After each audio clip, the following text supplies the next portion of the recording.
Let's begin with this situation in Rivers State, where the police have said that all 8 passengers involved in a helicopter crash in Port Harcourt are found dead. The police says its Marine Division is cooperating with other agencies in such operations to recover the crashed aircrafts and remaining occupants. Meanwhile, 3 bodies had already been recovered after the crash of a Sikorsky SK76 helicopter near Bonny Finima in the Atlantic Ocean. The helicopter, operated by East Wind Aviation, was en route from the Port Harcourt military base to the Martin oil rig, with 8 people on board when it went down yesterday.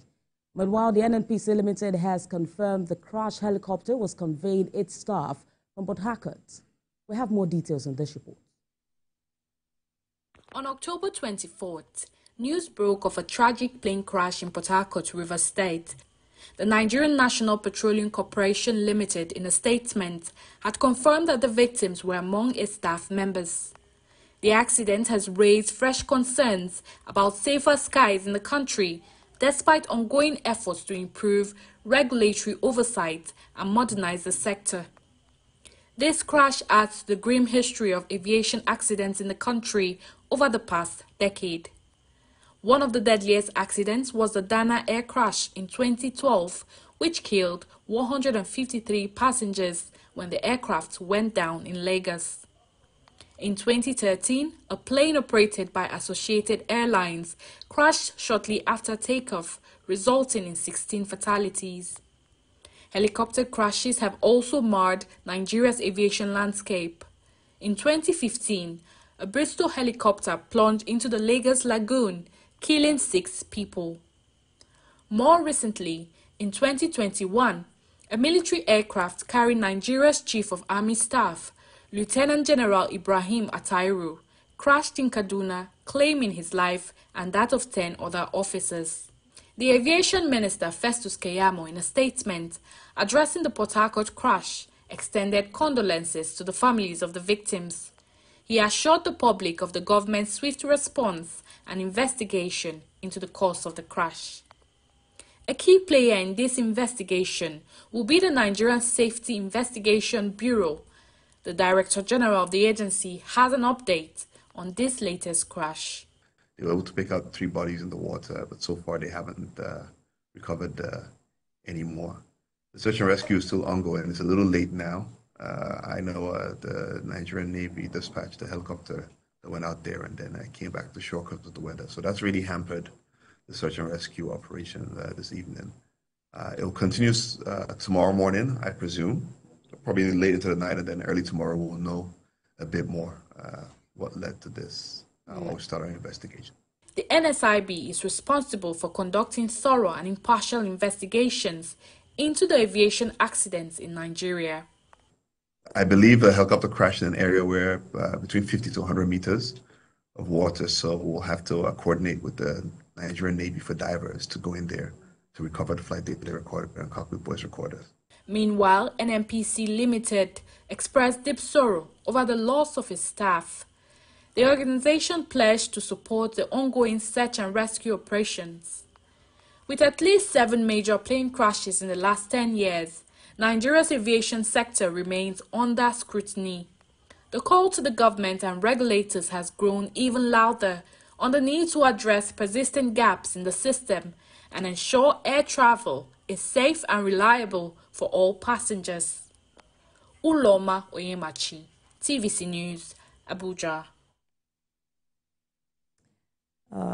Following this incident, the Minister of Aviation has also asked for an immediate search and rescue operation in that state. Theophilus, it's a really sad one in Rivers State following the spate of helicopter crashes that we've seen in recent months, particularly recent years. I will say that also last year we had a plane crash in that region. The helicopter, which also took place shortly after it took off for an operation against the saboteurs in the Orange State. That was December 2023 last year. And so this is a very worrisome situation, and not just for Nigerians, but for stakeholders in that industry. Aviation and safety experts, stakeholders have been calling for civil and military aviation authorities to uphold standard operating procedures and tightened regulations. You know, listening to our aviation correspondent yesterday, Ayomide Ajegbe, he talked about the fact that most of, these crashes are caused by pilot errors, so to speak. And so that's why an investigation is ongoing to that incident. But it's important for us to, ask ourselves questions as a nation, where we are going in terms of our aviation. Can we stand, side by side with other nations? The quality of what we take out, the quality of what, carries our military, our men, of, aviation also. Yes, of course. And, well, that's issue. If we're having pilot's error or pilot issues, then investigations will determine. It's too early to say that. Put some holes in the investigation until the report is out by the NSIB. But NNPC is saying they hired the helicopter that crashed. So it means that due diligence should have been done on the helicopter and on the pilot as well. So it might be also technical error on the part of the of those who